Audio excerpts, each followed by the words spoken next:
guys, kembali lagi bersama saya Hizkia Payun Allah. Nah, pada kesempatan kali ini saya akan membahas mengenai proposal penelitian ilmiah hasil dari presentasi kelompok 4. Nah, nama-nama kelompoknya yang pertama ada Aisyah Rahmadayanti Putri Puspitasari. Yang kedua ada Ananda Najla Syakira Putri. Dan yang ketiga Muhammad Fikri Fawas Mahyuni. Dan yang keempat Destiasri Nur Ramadana Putri. Dan yang terakhir Wijaya Agus Haryanto. Nah, apa itu proposal? Proposal berasal dari kata propose dalam bahasa Inggris yang berarti mengajukan atau bisa juga diartikan sebagai permohonan. Proposal penelitian adalah suatu dokumen yang mana dihasilkan dari proses penelitian oleh seseorang secara rinci, terstruktur, ilmiah, dan mampu dipertanggungjawabkan kemurnian atau keabsahannya dengan legal dan benar. Proposal penelitian disusun secara sistematis dan bersifat ilmiah, sehingga sudah sebaiknya proposal yang diajukan menggunakan kalimat yang sesuai dengan tujuan proposal yang dibuat. Nah, secara umum dan dasar, sistematika penulisan sebuah proposal penelitian terdiri dari 7 kumpulan informasi di bawah ini. Yang pertama, nama atau judul dari proposal. Yang kedua, pendahuluan yang memuat tujuan, rumusan masalah dan manfaat penelitian. Yang ketiga, dasar-dasar teori. Yang keempat, metode penelitian yang digunakan. Yang kelima, jadwal pelaksanaan kegiatan penelitian. Yang keenam, daftar orang-orang yang terlibat dalam pembuatan atau penyusunan proposal. Dan yang ketujuh, rincian seluruh kegiatan. Nah, langkah-langkah menyusun proposal penelitian. Yang pertama, halaman judul. Halaman judul dalam membuat proposal penelitian dan skripsi berada sebagai acuan dari keseluruhan isi proposal. Jadi, judul harus menarik dan yang sekiranya dapat membuat prediksi dari tema yang diangkat atau digunakan. Yang kedua, latar belakang.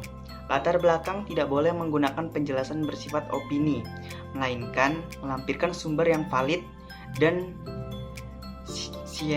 saintif sehingga lebih membuat ketegasan yang baik. Yang ketiga, rumusan masalah. Rumusan masalah dapat diambil dari permasalahan atau tema yang akan diteliti.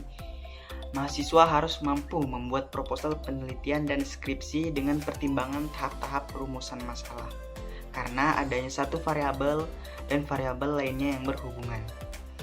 Dan yang keempat, batasan masalah. Proposal penelitian dan skripsi juga harus mempunyai dan menetapkan batasan masalah yang akan diteliti untuk menghindarinya dari terlalu bertele-tele. Batasan ini juga mencakup ruang lingkup penelitian atau di mana ruang lingkup penelitian dilakukan agar tidak begitu meluas kepada hal yang tidak relevan. Yang kelima, tujuan penelitian. Setiap penelitian mempunyai tujuan tersendiri yang harus dibuat secara rasional dan persuasif agar apa yang menjadi tujuan bisa menarik khususnya untuk para pembaca. Yang keenam, manfaat penelitian. Membuat proposal penelitian dan skripsi harus mempunyai manfaat yang jelas serta penelitian dilakukan dengan sebaik-baiknya. Ini bermakna penelitian dapat bermanfaat bagi peneliti dan pembaca sebagai pengetahuan yang baru serta dapat mempraktekannya dalam keseharian. Yang ketujuh, landasan teori. Pada bagian landasan teori ini berisi tentang landasan yang digunakan sebagai rujukan dalam membuat proposal penelitian dan skripsi ini. Penjelasan dan detail yang dikemukakan harus masuk akal serta menyertakan sumber-sumber rujukan yang memang telah terbukti dan resmi. Yang kedelapan, metode penelitian. Memilih metode penelitian yang sesuai merupakan suatu cara yang ditempuh untuk mempermudah dalam melakukan sebuah penelitian. Semua harus disajikan secara rinci dan proses pengumpulan data, pengolahan data sampai pada tahap penyelesaian dari rumusan masalah yang diteliti. Mengenai metode, setiap orang bisa memilih sesuai dengan kesesuaian dan kemampuan mahasiswa masing-masing. Metode ini seharusnya disertai dengan perancangan yang maksimal agar penelitian berjalan dengan baik dan hasil dari penelitian pun juga memuaskan serta bermanfaat.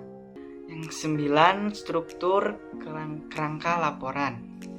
Pada struktur penulisan dari kerangka laporan ini berisi tentang poin-poin penting yang menjadi pokok bahasan dalam proposal penelitian ini, disertakan dengan semua aspek dasar yang menjadi sebab atau alasan kenapa penelitian ini dipilih dari proses awal hingga ke tahapan akhir.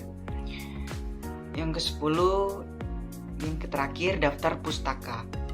Halaman daftar pustaka dalam membuat proposal penelitian dan skripsi tentunya sama saja dengan daftar pustaka pada makalah umumnya. Semua sumber data yang menjadi rujukan dicantumkan dalam daftar pustaka sebagai penguat pada sidang akhir. Semua sumber dari buku, jurnal, internet, majalah, dan sumber lainnya disertakan dengan penulisan daftar pustaka sesuai kaidahnya.